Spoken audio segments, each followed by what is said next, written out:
Shalom and welcome to...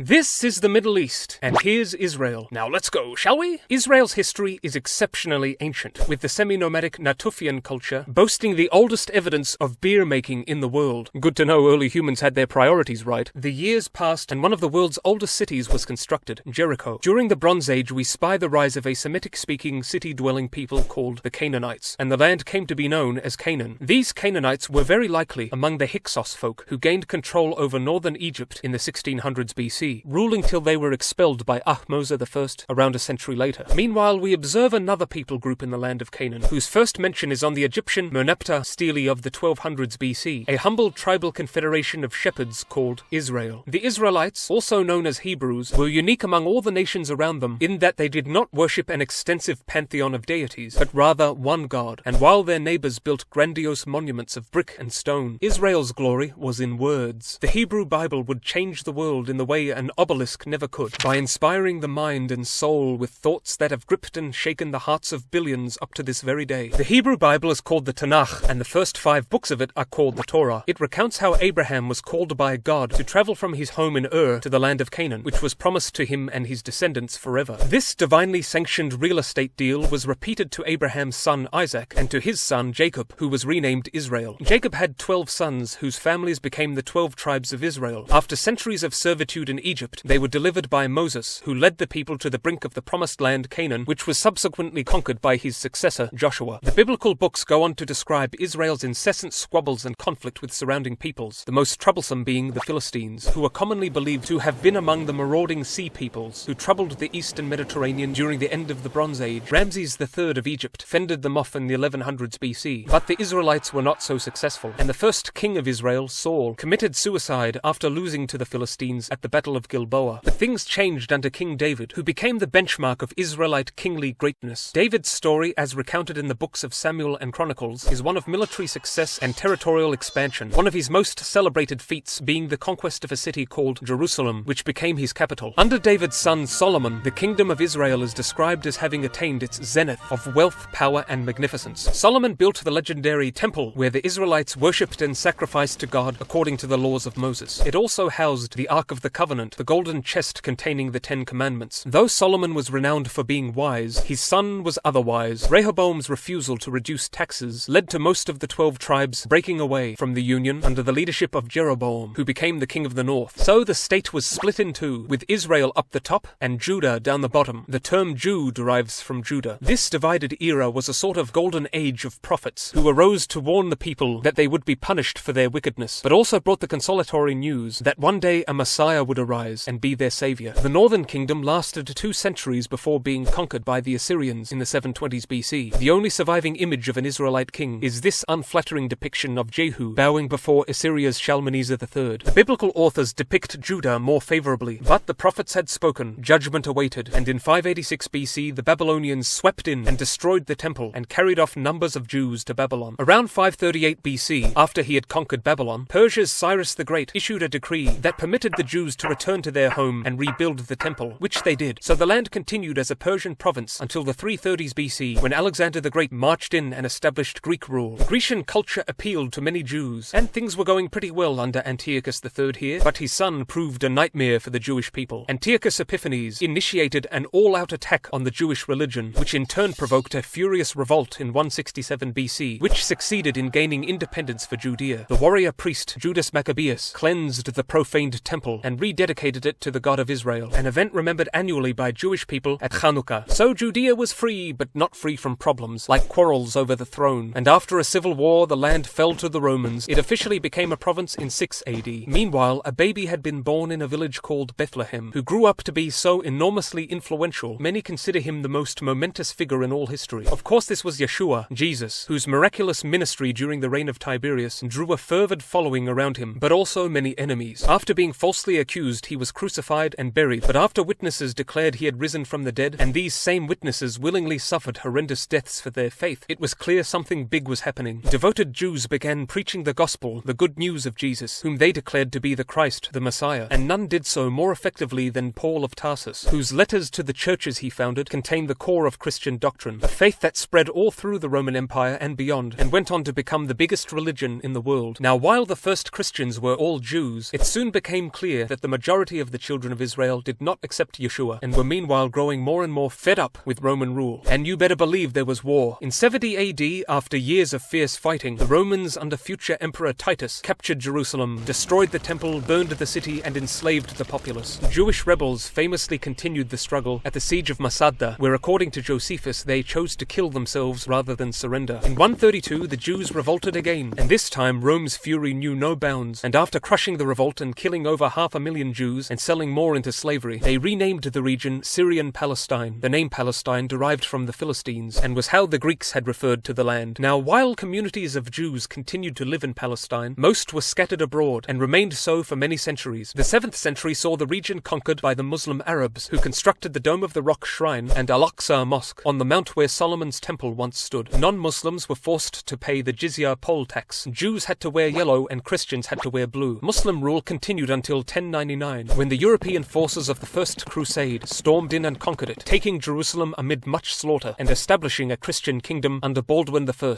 88 years later, the Sultan of Egypt, Saladin, re-established Muslim rule, instigating the Third Crusade, which ended with a truce. In 1244, Jerusalem was destroyed by the Turkic clan ruling Persia, and then the Mongols invaded before the Mamluk sultans of Egypt returned, who reigned until 1517, when the Ottoman Turks took over. Under the Ottomans, Palestine enjoyed some prosperity until the 1600s. The Arab ruler Zahir al-Omar carved out a Palestinian sheikhdom, which he defended and enriched before being killed by the Ottomans in 1775. The next governor succeeded with British aid in repelling Napoleon at Accra. As the 19th century progressed, a movement called Zionism was born in Europe that sought the creation of a Jewish state in Palestine. Boats of Jewish immigrants began arriving, and the resurrection of the ancient Hebrew language began. During World War I, the Arabs helped the British against the Turks, and it seemed clear that Arab independence would be assured. But all Arabian faces fell when it was revealed the British had no intention of granting the Arabs sovereignty, and instead planned to partition the Near East between themselves and France. Those same Arabian faces reddened in rage after the Balfour Declaration publicly declared Britain's support for a Jewish state in Palestine. After the war, the British governed the land, and the Palestinian Arabs, dreading the prospect of being subjects in a Jewish state, began rioting and killing Jews. So the Jews formed a paramilitary to defend themselves. The 1920s and 30s saw hundreds of thousands of Jews arriving from Europe, many of them frightened by the rise of Hitler. The Palestinians ignited a ferocious revolt, which saw thousands of Palestinians killed, and regional tenseness intensified. The British restricted Jewish immigration to appease the Arabs, but this only enraged the militant Zionists, who began killing Arabs. The Jewish desire for a nation redoubled when reports surfaced after World War II of millions of Jews butchered by the Nazis in Europe. Murderous Zionist attacks against the British ensued, and everything was a disastrous, tangled mess. In 1947, the UN called for Palestine to be divided, with a state for the Jews and a state for the Arabs, with Jerusalem to be a neutral international zone. The Jews said yes, the Arabs said no. To resolve this, the two sides sat down over a nice cup of tea, and no, of course they didn't. War is what happened, a hard-fought struggle that saw Jewish victory and a mass Palestinian exodus out of the land. On the 14th of May 1948, the head of the Jewish agency, David Ben-Gurion, announced the establishment of the State of Israel, himself becoming Prime Minister. The Arabs of surrounding nations were as outraged as the Palestinians, and the very next day, Syria, Egypt, Iraq, and the Transjordan invaded, and it was war again, and Israel won again, conquering more land in the process, while Egypt took the Gaza Strip and Jordan took the West Bank, including East Jerusalem. Multitudes of Jews worldwide began moving into the newborn nation, and the economy was in shambles, though things improved after Germany sent reparation money. In 1967, Egypt began mobilizing troops on the Israeli border, but what followed no one saw coming. With astonishing efficiency, Israel struck first, and in 6 days utterly thrashed the Egyptian, Syrian, and Jordanian militaries, conquering Sinai, Gaza, the West Bank, and Golan Heights. Israel's swift victory left the humiliated Arab world shocked and livid. Palestinians escalated attacks against Israelis, leading to Israel bombing PLO HQs. But on Judaism's most holy day in 1973, Egypt and Syria initiated a surprise attack, and it was war again. Israel scrambled to counter the Egyptian offensive, and ended up triumphant once more. The late 1970s saw Israel and Egypt make peace, Israel giving back Sinai, but the Palestinians continued their attacks attacks on Israelis, including one that left multiple children dead, which prompted Israel to attack their bases in South Lebanon. All of this solved nothing, and the hostilities continued. 1987 saw a fiery Palestinian uprising against Israel's occupation of Gaza and the West Bank, which is where most Palestinians lived, alongside accumulated Palestinian grievances of mistreatment by Israelis. The UN agreed and condemned Israel for excessive use of force. The Oslo Accords granted Palestinians partial governing authority in the West Bank and Gaza. These concessions saw Prime Minister Yitzhak Rabin assassinated by a nationalist Jew. Both sides failed to come to an agreement at the Camp David summit, and after Israel's Ariel Sharon dared to visit the Temple Mount, the Palestinians erupted in revolt again. Palestinian rockets and suicide bombers, and Israeli tanks and attack helicopters, and thousands of deaths. In 2005, Israel withdrew from Gaza, effectively giving the Palestinians control of the Strip. Then there was war with Lebanon that ended in stalemate. Meanwhile, the militant Palestinian nationalist organization Hamas had taken power in Gaza, leading Israel to tightly restrict access to and from the area. Palestinians fired rockets into Israel, and Israel responded with fire of its own. And who would have guessed it? Another war! Israel won again, with few casualties compared to over 1,000 Palestinian deaths. After Hamas members kidnapped and killed 3 Israeli teenagers, IDF forces began a hunt for those responsible, leading to more Hamas rocket fire, leading to, I won't even give you one guess, war! By this time, Israel, a world leader in military technology and innovation, had unveiled its Iron Dome defense system, which intercepts and destroys enemy rockets. The US formally recognized Jerusalem as Israel's capital, and Israel improved relations with Arab League nations. But Israel's story is far from over, and right now it enjoys a very high level of human development and an advanced economy and high quality of life. But what awaits Israel in the years ahead? Comment below, but for now, bye-bye!